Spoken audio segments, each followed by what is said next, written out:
Bonjour et bienvenue à cette nouvelle vidéo. Sans plus tarder, nous allons examiner les méthodes. Dans d'autres langages de programmation tels que Python, les méthodes sont appelées des fonctions. Alors nous allons tout de suite créer, comme vous voyez, je viens de créer une classe appelée méthode numéro 1.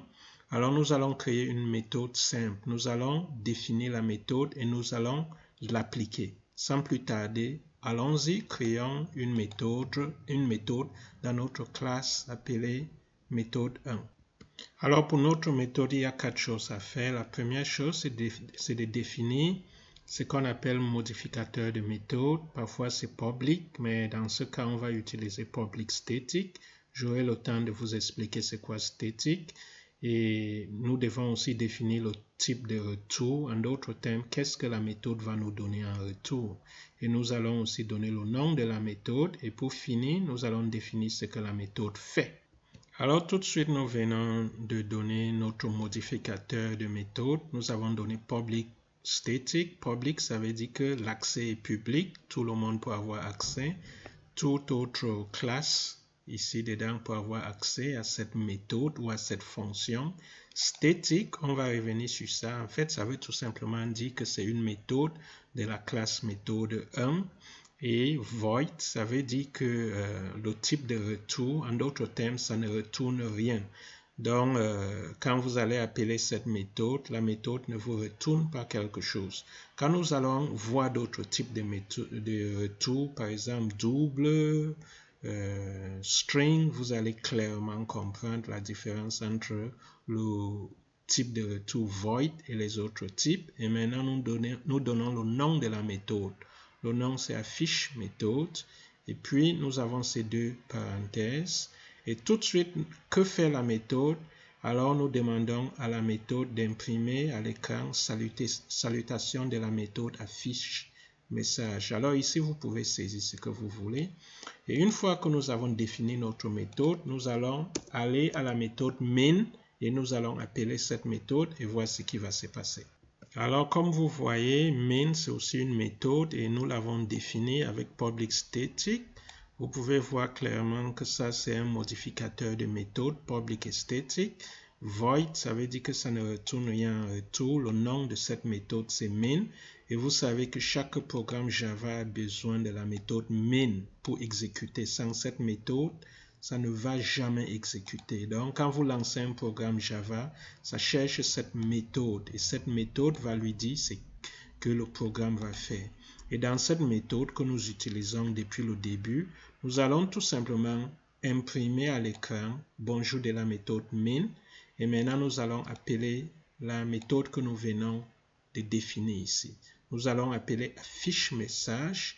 Et ici, une fois que nous sommes hors de cette méthode, nous allons encore imprimer ça à l'écran. Vous allez voir comment affiche message tout de suite va venir afficher salutation de la méthode affiche message. Donc sans plus tarder, nous allons lancer cela.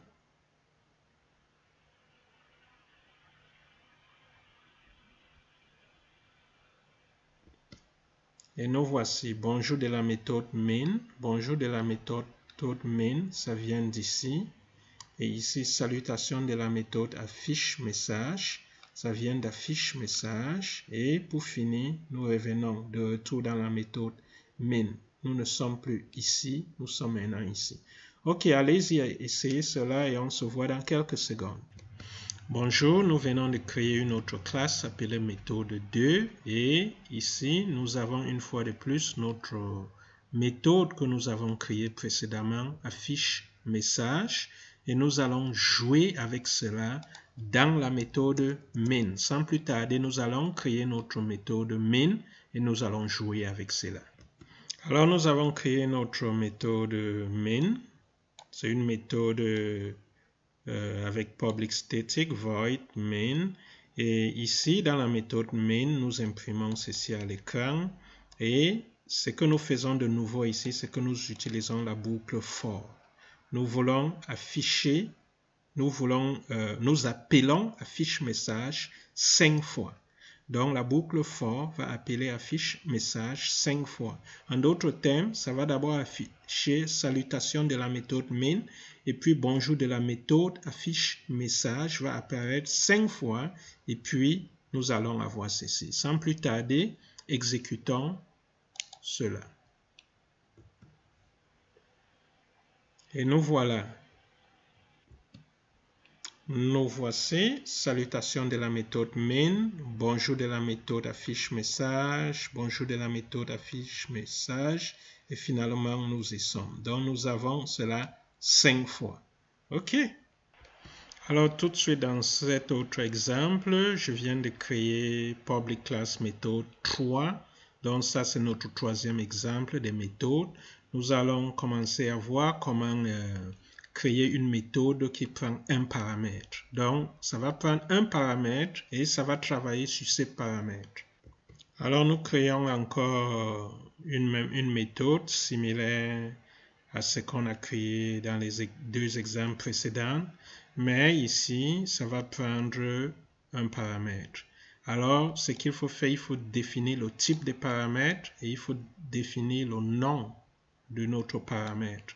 Alors, ça sera de type int et puis donner n'importe quel nom que vous voulez. Et bien sûr, notre modificateur de méthode, c'est public static. Ça va retourner quelque chose de type void. Et nous demandons à la méthode d'imprimer la valeur est non. Non, c'est ce que vous venez d'entrer. OK, sans plus tarder, nous allons utiliser la méthode min pour appeler affiche message et puis l'insérer quelque chose. Alors nous venons de créer notre méthode min et dans la méthode min nous venons de déclarer et d'initialiser une variable appelée x. Et tout de suite, nous demandons à la méthode main d'imprimer. Nous sommes dans main à l'écran. Et après cela, nous allons appeler notre méthode affiche message et nous allons l'imputer 7.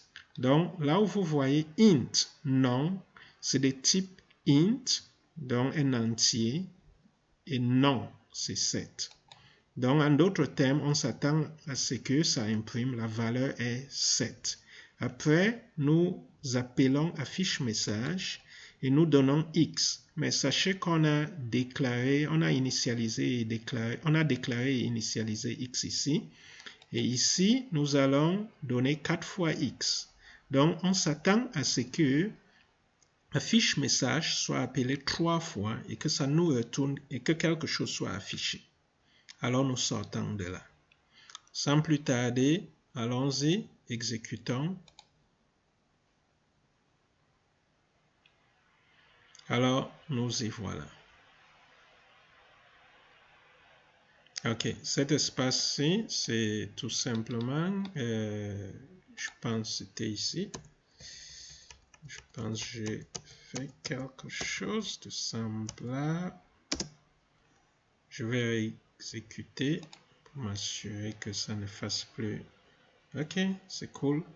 Alors, tout de suite, je vais m'amuser ici à appeler affiche message une fois de plus et puis je vais demander de faire quelque chose d'un peu exotique. Alors, j'appelle affiche message, je lui donne integer.parseInt et je donne 700 avec ça. Donc ça, si vous voyez, je lui ai donné quelque chose de type string. Parce que chaque fois que vous mettez quelque chose entre guillemets, ça s'attend à ce que ce soit une variable de type string. Mais ce qui va se passer, c'est que integer.parseInt va transformer ça en nombre entier. Alors on va exécuter et voir ce qui va se passer. Alors on se rend compte que ça nous donne 700.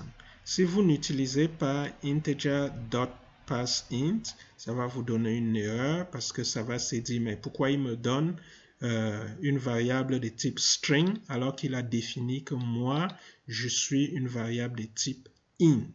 Alors il faut faire attention avec de telles choses. Pendant qu'on avance, on va utiliser des choses comme ça au fur et à mesure. Alors amusez-vous avec ceci.